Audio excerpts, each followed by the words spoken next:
bookshelf. It is Zakia Anise, and I hope that you find something that you enjoy.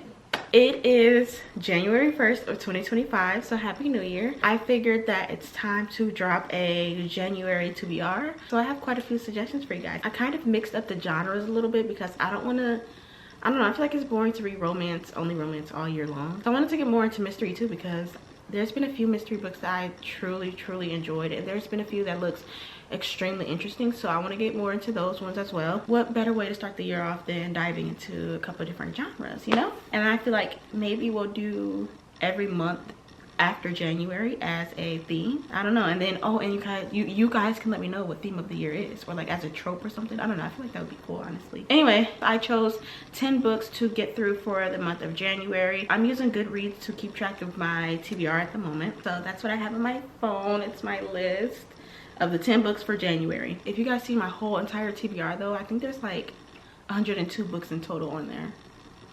I don't know, but we're gonna get through this year, and I hope we can get through all of those books, honestly. And the crazy thing is, on Goodreads you can actually set like a reading goal for the year, and I set mine at 15 because I'm like, you know what, life happens and I want to reach my goals. Let me go low. And I did, but I'm hoping that we exceed that and we actually get through 100 books, so only time will tell. Here's my brand new 2025 TBR, and I'm so excited to bring you guys along on this journey with me. I feel like we're really gonna connect, like no particular order. I'm actually gonna start with the ones that I already have. So let's start with this one. This is Stronger, Faster, and More Beautiful by Arwen Dayton. This is a science fiction dystopian novel set in the near future where people can enhance their physical and mental abilities through genetic engineering. First, I read it, I seen the cover, and I was like, oh, this is a must. This is a must. I'm excited to get through this one. It is, let's see, it's about 360 pages, around there. And this actually reminds me of that movie on Netflix. I forgot what it's called. I think what is that movie called? Okay, that's what it is. I don't know why the cover, the title, and the description kind of remind me of the movie Uglies on Netflix. I don't know if they're intertwined in any way, but it definitely does remind me of that movie, which also made me a little bit more excited to read it because I did enjoy the movie. So yeah, let's go on to the next book. Oh, really quick, if you guys see my last video, then you've seen some of these books. That's why I'm starting with the physical books. In my last video, I showed you guys all the books I got from the library, and since I have these from the library and I have to return them, I want to get through these this month. So that's why I'm going through, that's why you're seeing these books again. Things We Left Behind by Lucy Score. I love right here how it says bad boys don't live happily ever after. Obviously this is romance. I'm not going to read the whole description, but I'm going to read this part up here. There was only one woman who could set me free, but I would rather set myself on fire than ask Salome Walton for anything. Honestly, the title had me at hello. Basically, it's a contemporary romance novel. It follows two people, Lucian and Salome, as they struggle with their past and navigate love, healing, and growth. So yeah, look out for a review on this one because I actually really want to get to Things We Never Got Over and Things We Hide from the Light, and I think there was more.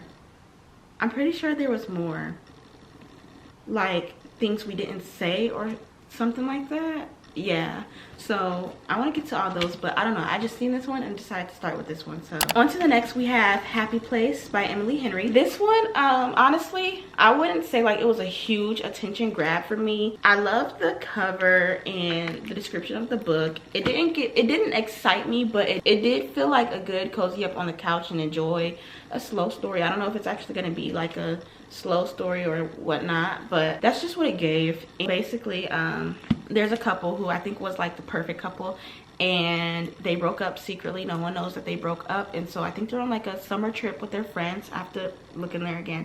I think they're on a summer trip with their friends, and on this trip they decide to pretend to be a couple still, which leads to feelings and realizations and questions and insecurities and vulnerability and feeling kind of exposed in a sense.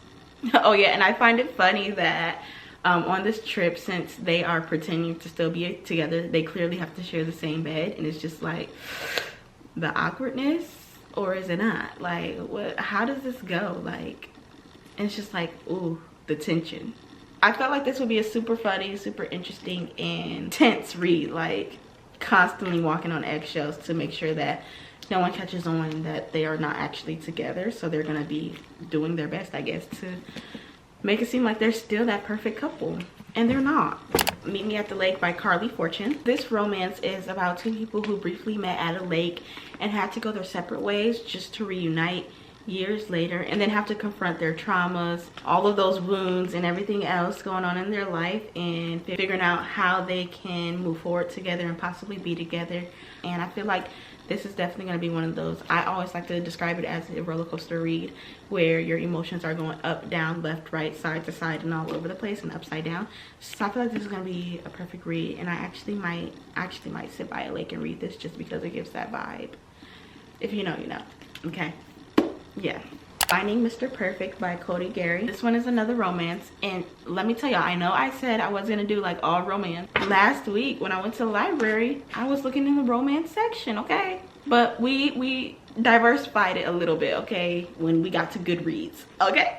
This is a classic frenemies to lovers. So it looks like Charity has fallen for Will, who is the best friend of her best friend's boyfriend. So basically, Charity asked Will, who is her best friend's best friend, to be her fake boyfriend in front of her parents, even though they're like frenemies. As for Will, it looks like his mother is pressuring him into finding love. So when he had the opportunity to fake date Charity, he of course said yes. And so of course they go down that road of trying to figure out if what they have is actually make-believe or is it real, because it's starting to feel a little bit too real. And they're catching on. They're like, wait a minute. Wait a minute. You can't be saying that to me. Let me stop. I can't wait to read it because I'm already just thinking about where this story could go. Next, we have Bloom by Helen Hart.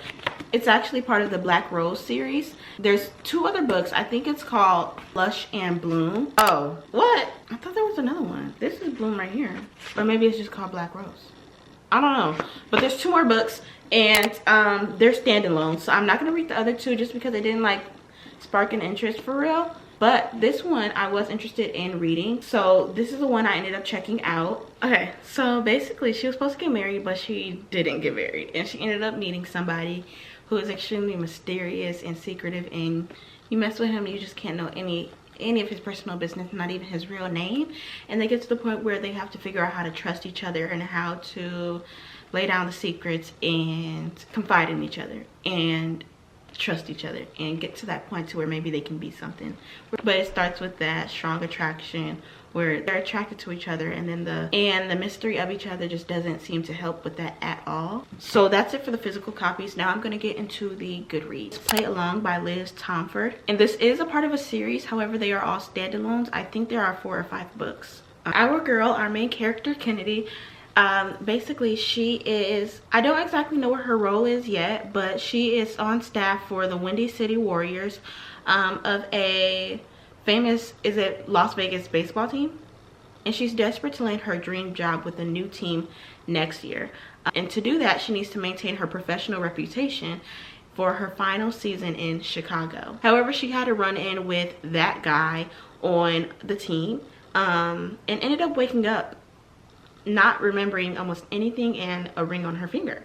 And in order to save her job, her and Isaiah enter a mutual agreement to pretend that the whole thing was an elopement and that it was planned and it wasn't some drunken mistake. While she is determined and set on her goals, Isaiah is reckless, impulsive, and frustratingly charming. However, for Isaiah, he's had a crush on Kennedy for as long as she's been there, and he's constantly flirting with her and getting shot down by her. So for her, this is like the most undesirable situation, but for Isaiah, he has literally been waiting for this opportunity forever, which gave him the idea to just fake it, which really he just wanted time to make her fall in love with him. So they're gonna stay married for 1 whole season so that she could get her job and for him to get her to fall in love with him. Y'all can't lie and say that something isn't cooking here, and I'm trying to find out what it is. Anyways, here is a mystery novel, The Other Girl by C.D. Major. Basically, Edith was sent off to an asylum when she was only 5 years old. About 15 years later, she still has some memories of her old life prior to being sent to the asylum. A fire happens and destroys her ward, and she survives it, and Edith begins to get questioned by the police as well as a doctor, and the doctor, Declan, starts to gain this attraction for her and begins to doubt the reason why she was incarcerated, and that there was some lies and foul play involved. And as he listens to her stories, he has that question in mind, where is she really crazy, or did these things actually happen to her? Like, if she's crazy, or if the story she tells about her childhood is actually true. Now Declan has to race against time to save her before it's too late. And before he knows it, he is obsessed with the case, and he refuses to let it go until he figures it out. And I guess the ultimatum is that if he uncovers the truth, he loses everything. And now it's a question of, will he lose his mind just to save hers? I am super freaking excited about this story. Like, you don't understand. Like, it's something about romance that just makes you feel super warm and cozy inside, but it's something about mystery that just has you locked in. Like, what is about to happen? I do have the other books of the Windy City series. Whoa, the Windy City series on my TBR. If you don't know what I'm talking about, because I don't think I mentioned what the series name was, this goes with the play along book. The first book is Mile High. The second one is The Right Move. The third one is Caught Up. The fourth one is Play Along. I'm honestly gonna put the descriptions up for them, and if you guys want to read them, read them. Anyway, that is my TBR for January. I'm super excited to get into it, and I'm super excited for these reading vlogs. Let me know if you've read any of these books, or if you plan on reading any of these books, and what you thought of it. I honestly don't know which one I should start with first, so let me know, y'all. Let me know which one y'all think I should start with first. They all seem pretty good, honestly. I do have a few favorites, a few that I'm super excited about, but I'm not sure yet. So yeah, thank you guys so much for watching. I will see you guys in the next video. Let me know if you added any of these to your TBR, and peace out.